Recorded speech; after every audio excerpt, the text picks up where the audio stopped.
Olá, hoje daremos início ao nosso estudo de matrizes. Estudo de matrizes, parte 1. Matrizes são tabelas que relacionam dados numéricos, ou seja, são tabelas numéricas, tabelas de números. Tá? O crescente uso dos computadores tem feito com que a teoria das matrizes seja cada vez mais aplicada em áreas como economia, engenharia, matemática, física, dentre outros. Então, é um assunto importante porque várias áreas do conhecimento utilizam como base a definição, a matriz, as matrizes, as tabelas de número. Tá? Uma ideia para ilustrar nossa aula, falando um pouco do monitor de computador. O monitor de um computador funciona como uma matriz, uma tabela, com informações armazenadas em linhas, como se fossem as linhas de caderno, por colunas. Tá? Um pixel é o menor ponto que uma imagem digital pode ter. Então vamos olhar essa imagem aqui, essa primeira. Então, um pixel é um quadradinho. Cada quadradinho desse a gente vai considerar como um pixel. É o menor ponto que a imagem digital pode ter. Tá? Essa primeira imagem aqui, ela tem 20 pixels por 20, ou seja, 20 linhas. Ó, 1, 2, 3, 4, 20 linhas por 20 colunas. Tá? Então, a definição dessa imagem a gente costuma chamar de 20 por 20. Tá? Essa outra imagem ela tem o dobro de linhas pelo dobro de colunas. Você vê que como ela é 40 por 40, ela tem uma melhor definição, porque os quadradinhos são menores. Tá? Quando a gente já tem 200 por 200, a gente acaba nem percebendo direito, só se der um grande zoom aqui, a escadinha, os detalhes, porque aqui são tudo quadradinhos. Tá? Mas eles são tão pequenos e a quantidade é tão grande que a gente tem uma melhor definição. Então, quanto maior a quantidade de linhas e colunas de um monitor, melhor a gente tem a definição. Tá? E aqui nós temos a evolução. Tá? O exemplo de resolução. Os primeiros monitores que trabalhavam com aquela qualidade de DVD eram 720 linhas por 480. Tá? Isso era a quantidade de pixels de resolução da época do DVD. Depois veio os monitores HD, tá? Que aí já tem 1280 linhas por 720 colunas. Tá? Vocês já ouviram falar do Full HD, que é a maioria dos nossos monitores hoje, que já tem 1920 linhas por 1080 colunas, ou seja, uma definição muito melhor. Já temos o dobro disso aqui. O dobro do Full HD foi chamado de 4K. Tá? Já é 3.840 linhas por 2.160 colunas. Tá? Já existe até o 8K, tá? Comercializando em alguns lugares, principalmente no Japão. Então você vê que com o passar do tempo, quanto mais linhas e mais colunas, melhor a definição. Tá? Então, nos exemplos aqui, o melhor monitor de melhor definição é o 4K. Tá? Porque aqueles pontinhos são menores, você não vê aquelas retículas. Tá? Bom, agora vamos ver um exemplo numérico, um exemplo para ilustrar bem a nossa utilização de matrizes em matemática. Tá? Então, olha só, a gente tem uma tabela aqui, tá? Onde a gente tem as disciplinas e 3 alunos. Tá? Então, a Ana, por exemplo, ela tirou 6 em matemática, 4 em física, 5 em química, 8 em biologia. Tá? O que eu quero frisar aqui? Por exemplo, essa tabela ela também está ilustrada por linhas, por exemplo, a linha da Ana, a linha do Antônio, a linha da Beatriz, e também definida muito bem por coluna. A coluna da matemática, a coluna da física, a coluna da química e a coluna da biologia.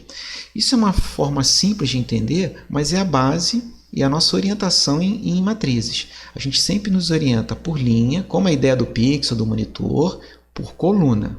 Tá? Então aqui, entendendo isso, eu respondo. O que significam os números da primeira linha? Bom, primeira linha aqui, ó, ficou fácil, como eu comentei. A primeira linha são as notas da Ana. Tá? O que significa os números da segunda coluna? Então a gente tem a primeira coluna, a segunda coluna são as notas de física dos 3 alunos. O que significa o número da terceira linha? A terceira linha são as notas de Beatriz. Só que não é só isso. Terceira linha e terceira coluna. Bom, terceira linha e terceira coluna vai dar o 7 aqui, que é a nota de química de Beatriz. Então, a terceira linha e terceira coluna, nós temos o número 7, que é a nota que a Beatriz tirou em química. Tudo bem? Então é essa forma que nós vamos nos orientar em matrizes. Tá? Aqui é uma representação genérica de matrizes. Tá? Então aqui, cada número desse aqui são elementos. Então voltando aqui, ó, esse aqui é o primeiro elemento da matriz, o segundo elemento, o terceiro elemento. Se eu ainda não sei quem é o primeiro elemento, é assim que eu represento. A11. Por que esse 11 aqui? Esse primeiro 1 aqui, atenção, esse primeiro 1 indica que esse elemento está na primeira linha. Então, todo mundo aqui começa com 1. Ó. 11, 12, 13, se tivesse 14, 15, por aí vai. Então, todos os números que começam com 1 estão na primeira linha. 21, 22, segunda linha, 31, 32, terceira linha e por aí vai, até a linha M. Tá? Eu não sei onde termina, então botei de forma geral a linha M. M1, M2, M3. Tá? O segundo número indica a coluna, então todo mundo que termina com 1 está na primeira coluna. A 11, primeira coluna, 21 também, 31 também e por aí vai. Preste bem atenção. O A13, esse primeiro número indica que ele está na primeira linha, como nós estamos vendo, e o 3 que está na terceira coluna. Tá?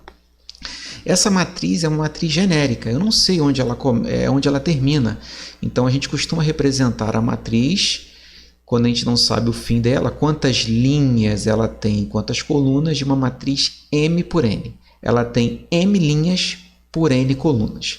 O primeiro número sempre representa M e o primeiro número sempre representa, melhor dizendo, as linhas e o segundo número sempre representa as colunas. Voltando aqui ao exemplo, o A11, o elemento A11 dessa matriz, que é o que está na linha 1, coluna 1, é o número 6, que é a nota de matemática.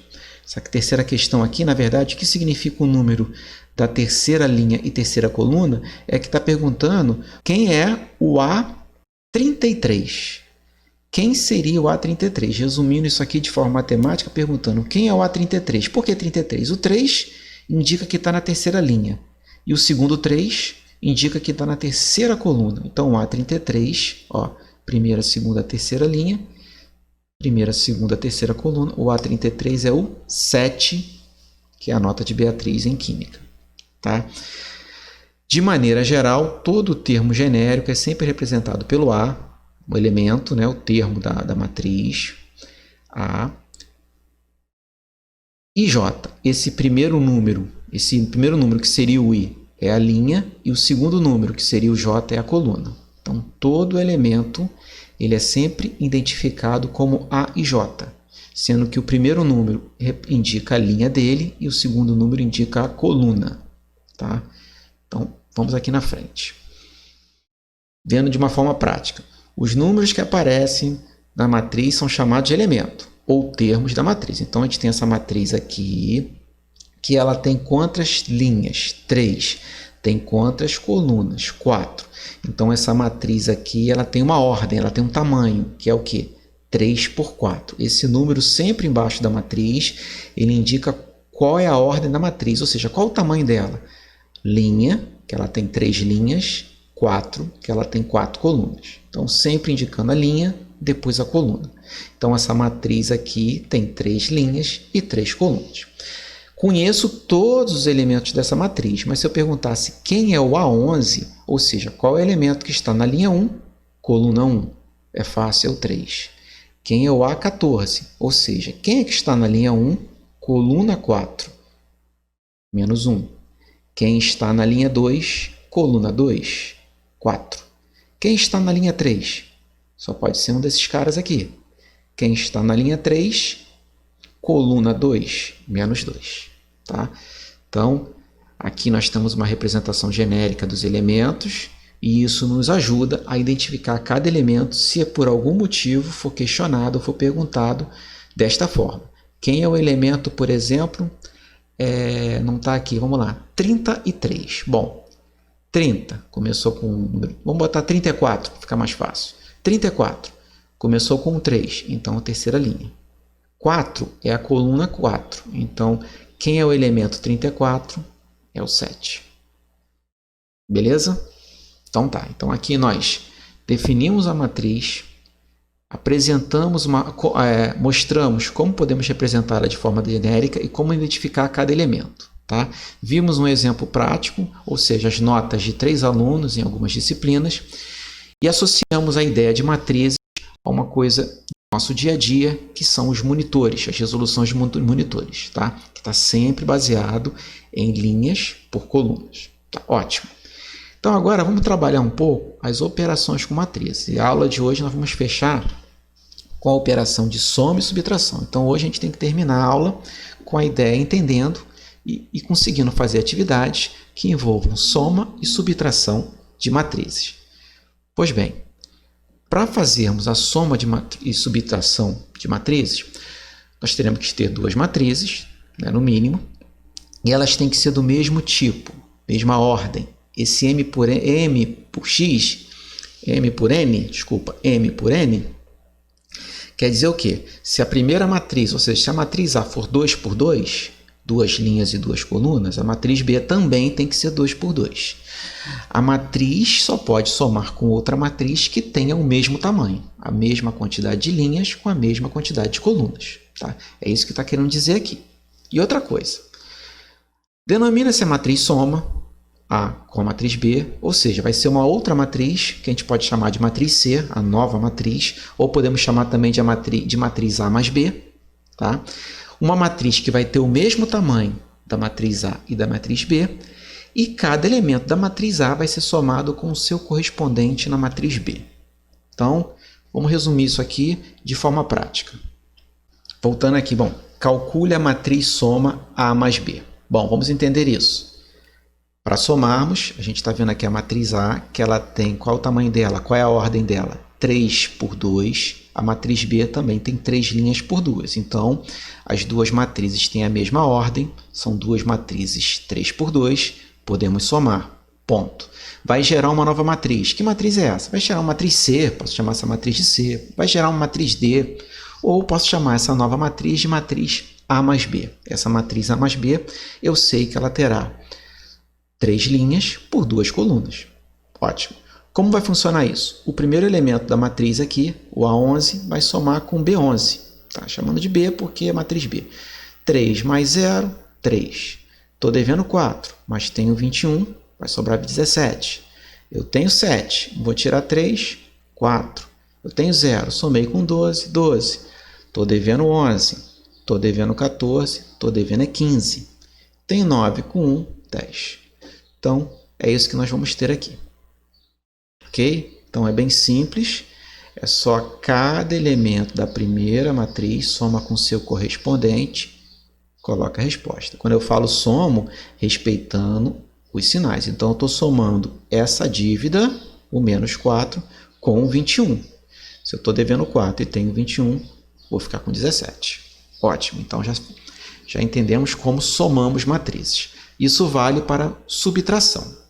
Quando eu quero subtrair uma matriz, por exemplo, A com a matriz B, as mesmas matrizes, só que agora eu vou subtrair, eu vou ter uma nova matriz da mesma ordem que eu vou chamar de matriz AB. Só tem uma observação. Como agora eu vou subtrair e as regras de sinal podem nos atrapalhar, porque isso aqui seria como? 3 menos 0. Por exemplo, aqui no 7, 7 menos menos 3. Para não ficar acontecendo muito essa regra de menos menos 3, para facilitar um pouco, antes nós devemos trocar esse sinal aqui, ó, para que evite erros na hora das regras de sinal. Você pode trocar esse sinal aqui. Ah, professor, vou somar? Não. Você vai trocar esse sinal aqui, botar um sinal positivo, mas em compensação você vai trocar todos os sinais aqui de dentro, ficando assim, ó. Então, olha bem, ó. Eu tinha negativo, olha só aqui, ó. Nessa primeira linha aqui, o 0 é neutro, não tem sinal, mas o 21 era positivo, ficou negativo. Ó, aqui na segunda linha era menos 3 e 12, ficou 3 e menos 12. Na última, menos 4 e 11, ficou 4. Menos 4 e 1, desculpe, ficou 4 e menos 1. Por que isso?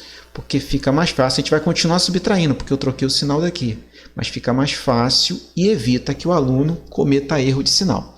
Depois que o aluno fizer isso, o aluno faz uma soma normal, respeitando os sinais. 3 com 0 vai dar 3, eu estou devendo 4, com uma dívida de 21, vou ficar devendo 25, 7 com 3, 10, 0 tirou 12, ficou 12, devendo 12, é claro. Menos 11, com 4, 7. E 9 tirando 1, 8. Está aqui, ó. Então, aqui eu tenho a matriz diferença, a matriz A menos B. Tá? Para facilitar o cálculo, eu fiz um processo de soma, mas é claro que, na verdade, eu subtraí. Por quê? Porque eu troquei o sinal de todo mundo aqui. Tá? Então, na hora de você fazer uma subtração, vale a pena fazer esse processo para que evite erros de sinal. Ótimo? Então tá. Última observação seria quando calcular uma multiplicação de um número inteiro por uma matriz. Tá? Então eu tenho a matriz A e eu quero calcular 2A. Fácil. Você multiplica todo mundo, cada elemento, por 2. Se for 3A, multiplica por 3. 4A, multiplica por 4. 3 vezes 2, 6. Estou devendo 4, menos 8, 14. 2 vezes 0, 0. Menos 11, menos 22. 9, 18. Ok? Bom, para sabermos que entendeu e até para ver se tem alguma dúvida, vamos parar agora e praticar. Com o quê? Com a atividade. Então, essa é a nossa próxima atividade, sua nova atividade. Essa atividade tem uma pontuação e eu quero que primeiro você faça a soma dessas duas matrizes, tá? Depois vocês vão fazer a subtração, respeitando, né? B menos A, então bota a primeira matriz B, tá? E depois 3B mais A, tá? Vai estar a atividade em anexo, vocês não precisam copiar por aqui, tá? Então, em anexo, vai estar a atividade lá no Word, você pega a atividade e desenvolve ela. Tá bom, gente? Bons estudos e até a próxima aula aí. Um abraço.